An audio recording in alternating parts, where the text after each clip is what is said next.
ថ្ងៃនេះខ្ញុំចំណាយទិញម្ហូបតែ3,000រៀលទេបងប្អូននេះគឺបានមួយមុខយ៉ាងចងាញ់ចាំទស្សនាវីដេអូធ្វើម្ហូបទាំងអស់គ្នាណាចា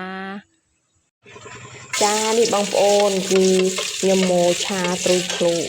គឺលេពងបងប្អូនគឺចងាញ់ខ្លាំងមែនទេបងប្អូននិយាយរំទៅប៉ុណ្ណេះខ្ញុំគឺយកទៅធ្វើម្ហូបអ្វីក៏ចងាញ់ដែរបងប្អូនចាបើបានបុកជ្រក់ផងស្ងោហូបលក់អូយចងាញ់ណាស់បងប្អូនអើយតាមស្រុកស្រែចេះទៅបាន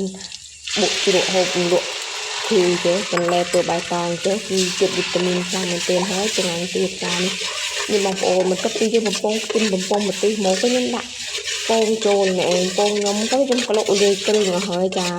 គឺដាក់ប៊ីចេងបន្តិចដាក់រ៉ូឌីបន្តិចហើយនឹងដាក់អំបិលបន្តិចទៅបងប្អូនដើម្បីកុំឲ្យវាសាបចឹងណាបងប្អូនចាបន្ទាប់មកខ្ញុំដួសពងនោះចេញចាបន្ទាប់ពីដួសពងចេញហើយខ្ញុំដាក់បន្លែខ្ញុំចូលចាគឺត្រួយឃ្លោកគឺខ្ចីរហូតល្អខ្លាំងមែនទែនចាគឺខ្ញុំទិញគេតែ1000រៀលទេបងប្អូនចាគឺយើងអាចយកមកធ្វើម្ហូបយ៉ាងចងាញ់មុខនេះគឺយើងទុកឲ្យស្លាប់រួចហើយវាទន់ហើយខ្ញុំដាក់គ្រឿងចូលដាក់ប៊ីចេងដាក់ស្ករបន្តិចបន្តួចនឹងបន្លែឲ្យវាចូលជាតិគ្នាចឹងណាបងប្អូនគឺដាក់ទឹកត្រីបន្តិចដាក់ប្រេងខ្យងផងបងប្អូនរួចហើយខ្ញុំយកពងមួយចាក់នេះឯងចាបន្ទាប់ពីចាក់ពងរួចហើយខ្ញុំកូរត្រប់ចុះត្រប់ឡើងរួចហើយក៏បានជាមុខម្ហូបយ៉ាងចងាញ់មួយចាននេះចាគឺខ្ញុំចូលចិត្តហូបខ្លាំងមែនទែនចា